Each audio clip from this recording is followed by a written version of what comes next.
I've spent so much money in the past month, and I did so before knowing pretty much anything at all about what I was buying or even getting myself into. And I'm a fairly risk-averse, frugal type of person. So I found myself constantly pondering one simple question. The question you've probably got tumbling around in your head too.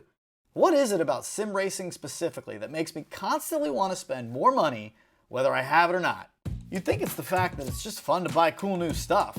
And while the answer really is that simple, well, it's not the root of what makes it so incredibly easy to dig into your wallet day after day, week after week, and fork over cash that you might not even have. So let me just tell you what it is right off the bat without wasting any time. And when I do so, I hope you'll stick around and hear me out, and then continue the debate down in the comments section, because I'm sure there are some of you out there who will disagree, and I love hearing from you as long as you're respectful.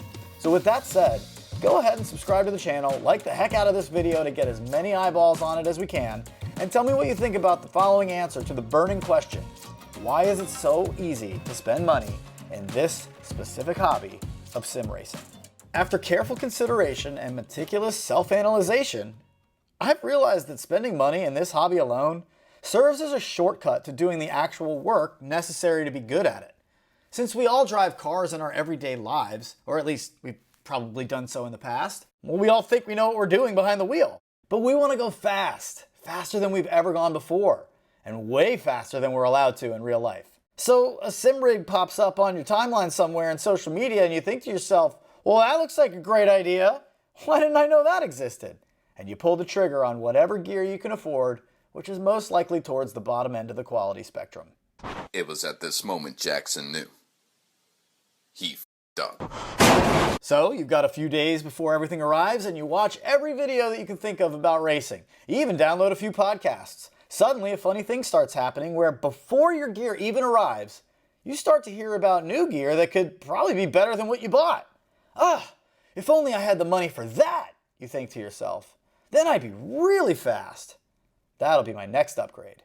Before you even got your rookie gear, you're already thinking about what to buy next. Not because it's fun to buy new stuff, and believe me, racing stuff is super fun to buy for anyone who's got an eye for gadgets, cars, all this cool stuff. No, that's not why you already have your eye on new gear. Instead, it's because you hear other people equating those bigger purchases to making them better drivers. It gets stuck in your subconscious, and then you go off into your regular life forgetting about everything until your gear arrives and you get everything set up. Finally, it's time to go fast. So you turn on iRacing or whatever sim you chose to go with, but who are we kidding? We all know it's probably iRacing. You pick a race, you hop in a car, and you head out to the track. We're ready to go fast. Except for one thing you didn't have a clue was about to smack you in the face in a very quick, harsh realization.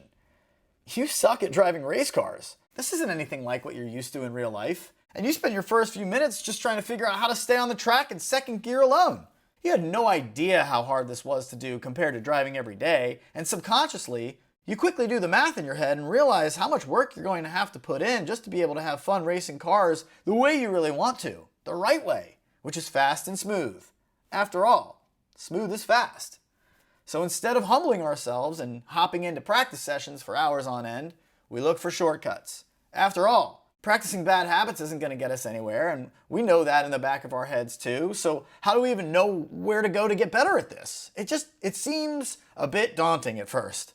Especially knowing that you can equate an actual dollar amount to what you've already put into it. It can really make you feel guilty, which will definitely weigh on you. But the correct response to that, and the one that would come from a true racer, a champion in waiting, would be time to put in the work. Instead, we go with the more simple, incorrect response, which is what 99% of us all think to ourselves at first, which is time to buy better gear. And that's your answer right there in a nutshell. That's why it's so easy to spend money in this hobby. You've conditioned yourself from the jump to think that better gear equals better driving. And while yes, it can certainly help you get there, it's not going to make a lick of difference if you don't take the time to go and put in the work out on the track. And there's work to be done off the track too. Reading sporting codes to understand basic driving rules is a must, something I learned the hard way while probably pissing off a lot of drivers out there, I'm sure. Sorry dudes and dudettes, that one's on me. And you do that so you can understand what's expected of you on the track, researching driving technology, different types of flags and what they mean, then memorizing ideal racing lines that others will be expecting you to hit. These are all things that should be learned before racing in a real race against other drivers. But that's way too rational of a thought for somebody who just spent hundreds of dollars with the intent to simply go fast and have fun. So the brain does this funny thing where it rationalizes a very stupid decision to skip the hard work necessary, and it does that by doubling down on spending more money buying better gear simply to avoid that time and effort that it would take to get good with the stuff that you already own. Practice makes perfect, sure, but practice takes time and effort, and our brains don't like that. Tricky little buggers they are, huh? And they'll get the best of us if we let them.